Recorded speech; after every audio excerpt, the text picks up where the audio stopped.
Irmãos e irmãs, que noite diferente. Eu não vou mentir, nos últimos dias eu aprendi uma coisa bem importante para a minha vida. Com esta orientação, às vezes tão chata, de lavar as nossas mãos cada 10 minutos ou cada meia hora, eu entendi melhor alguma coisa. Eu entendi que o ser humano está sempre com as mãos que podem fazer muito bem, mas que podem fazer também muito mal. Que o vírus pode grudar em ti como em mim. E se a gente não volta a lavar as mãos cada meia hora, pode ser prejudicial para um familiar nosso, para alguém que vem visitar-nos, ou alguém que encontramos no supermercado. Você fez a ligação com esta missa chamada do lava-pés? Jesus quer deixar aos seus discípulos duas convicções. A primeira é que se eles não lavarem os pés, eles não terão parte no reino de Deus. Diz Jesus, nessa página do Evangelho de João.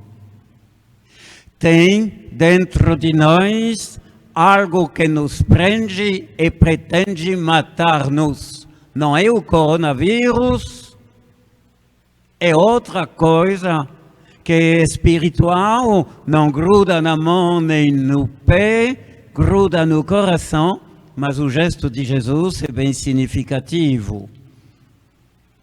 Simão Pedro, se eu não lavar teus pés, tu não terás parte comigo. Mas também a segunda notícia que Jesus nos traz é que ele tem a água, ele tem o sabão e a toalha para lavar os pés e tornar-nos capazes, não pela nossa capacidade, mas pela sua misericórdia, de ter parte com ele. Está entendendo, meu irmão? O fato de lavar minhas mãos tantas vezes desde um mês me fez refletir várias vezes sobre o lava-pés. Ter consciência que dentro de mim, na palma das minhas mãos ou entre os dedos, escondido debaixo das unhas, pode ter um vírus mortal. Como no meu coração pode ter um vírus mortal que se chama pecado. Dizer não a Deus, mesmo se tenho todas as aparências de ser limpinho de coração, santinho. Se eu não te lavar, não terás parte comigo.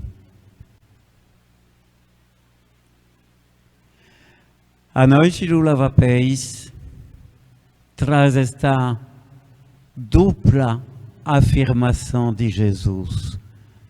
A realidade do pecado que nos amputa e a vinda de Jesus para devolver-nos esta familiaridade com Deus. Aí dá para ver que Jesus não é apenas um falador, que Jesus não é apenas alguém que conquista as multidões com discursos bonitos.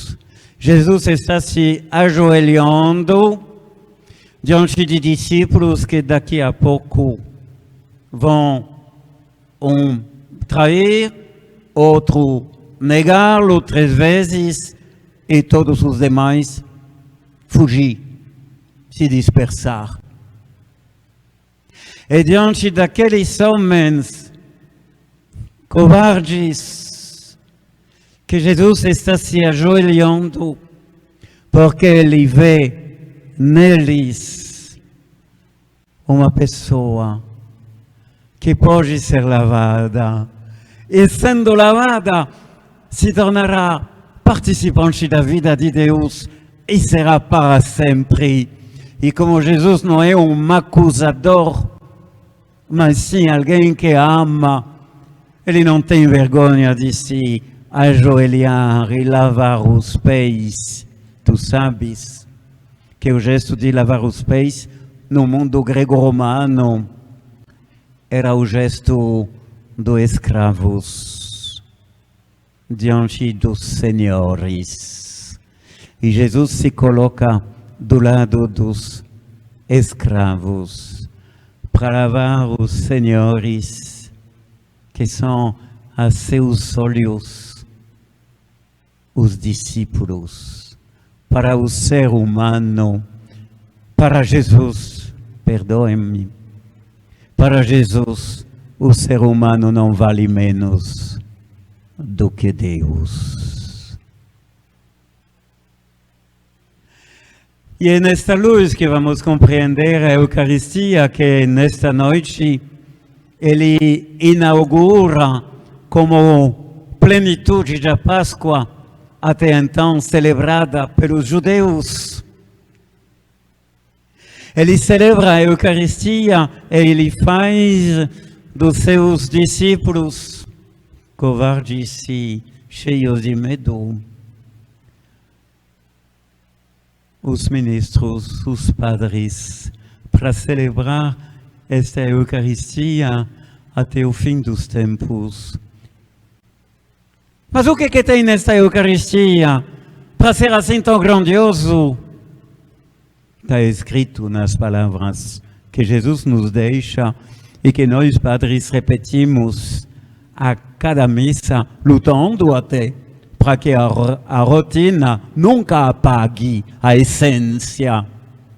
Tomai e comei, este é o meu corpo, o cálice do meu sangue, a ser derramado para a remissão dos pecados. O que tem na Eucaristia, Dom? Nas palavras tem tudo.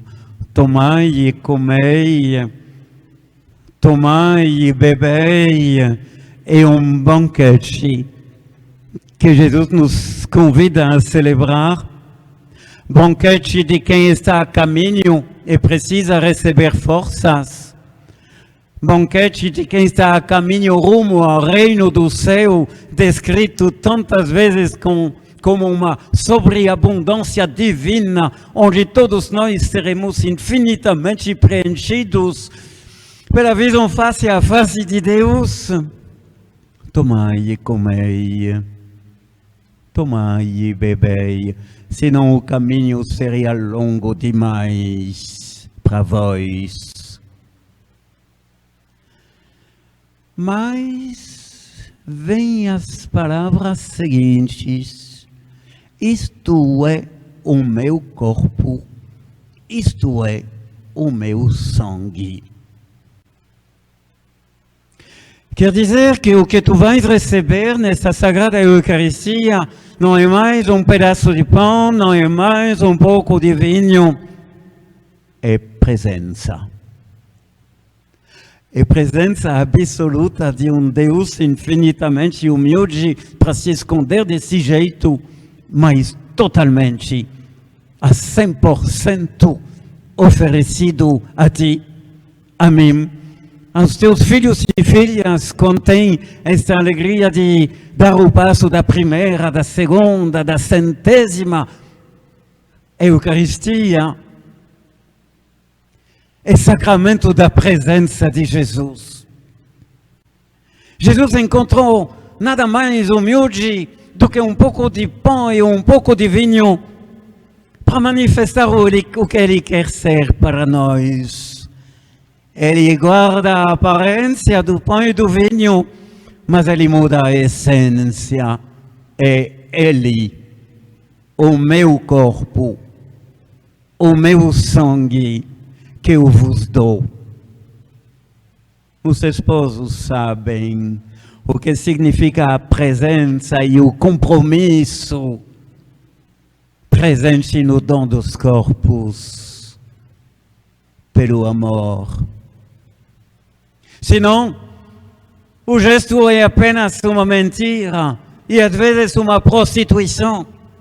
Se não tem no gesto do amor entre os esposos, se não tem a presença e se não tem o compromisso, ou é mentira, ou é prostituição, ou é os dois.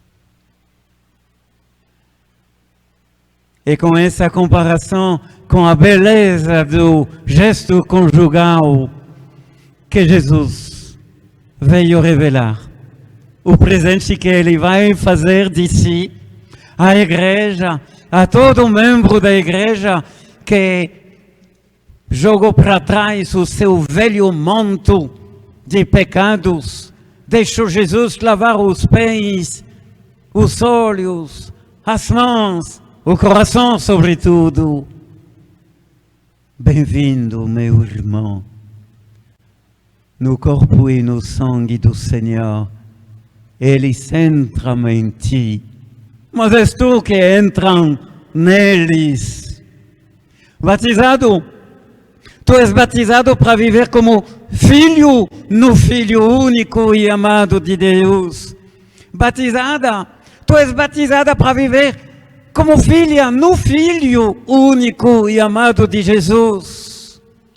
A Eucaristia entra em ti, mas és tu que entras nesta presença infinita de Cristo glorioso, já ressuscitado, que nos acolhe para que vivamos com Ele,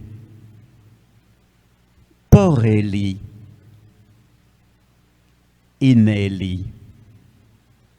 São coisas que podem fazer-nos tontos. Mas deixa eu continuar, pois começamos com tomai e comei o banquete. O meu corpo, o meu sangue, a presença oferecida para a remissão dos pecados. A Eucaristia é banquete, é presença, é também sacrifício. Sacrifício? Sim. Jesus, diante do Pai, assume todos os seus irmãos e irmãs, covardes, aterrorizados, traidores ou renegados. Ele assume todos, pois Ele quer salvar a todos. E tudo que Ele quer salvar, Ele tem que assumi-los. Ele me assumiu no dia do meu batismo. Ele te assumiu também no dia em que tu te tornaste filha de Deus, pelo batismo. E naquele dia, a pureza contagiosa de Jesus tirou as manchas dos teus pecados. E tu podes te apresentar diante do Pai como alguém para quem Jesus ofereceu o seu amor para preencher os vazios do meu, do teu, do nosso amor e da humanidade inteira. E tudo isso está presente na Eucaristia que Ele nos dá por antecipação, pois amanhã, durante o processo, ao longo da via sacra, ou uma vez elevado na cruz, Ele não terá mais condição de dar explicações. Tu entendes porque tudo acontece na véspera. Não diante das multidões, elas não podiam, naquela época, entender o que Ele ia entregar. Mas aos seus discípulos, Ele fez entrar no coração deles. Tudo o que vai acontecer no dia seguinte, na sexta-feira, ele o explica. A minha vida será para vós um banquete e a Eucaristia será o canal desta vida. A minha vida será para vós uma presença até o fim dos tempos e a Eucaristia será o sinal mais claro da minha presença entre vós. A minha Eucaristia permanecerá até o fim dos tempos. Enquanto o pecado tentar ainda dominar o ser humano, mas não domina a Deus, o sacrifício de Jesus, continuado no coração de Jesus glorificado, hoje em dia, continuado em nossos altares, continua derramando o perdão, a paz, a alegria espiritual e a esperança que um dia seja para sempre. Amém? E isso não merece uma salva de palmas?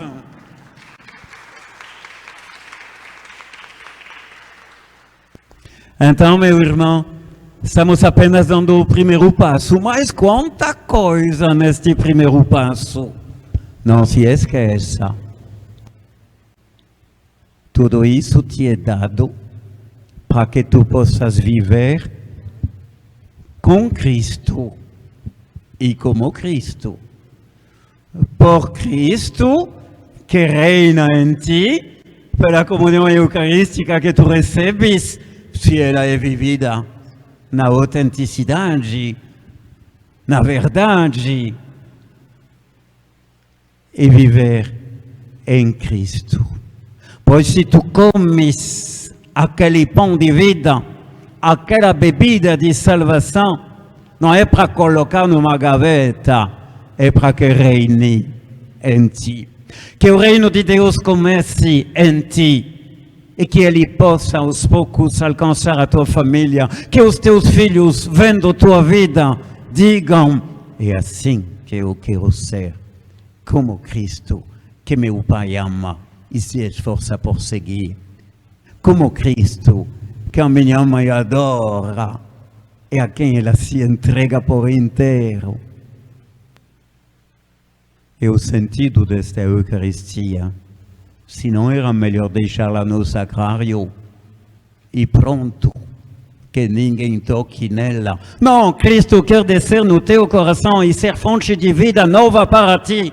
Mas isso o compreenderemos nas próximas etapas desse triduo pascal. Que Deus nos dê realmente esta graça. Amém.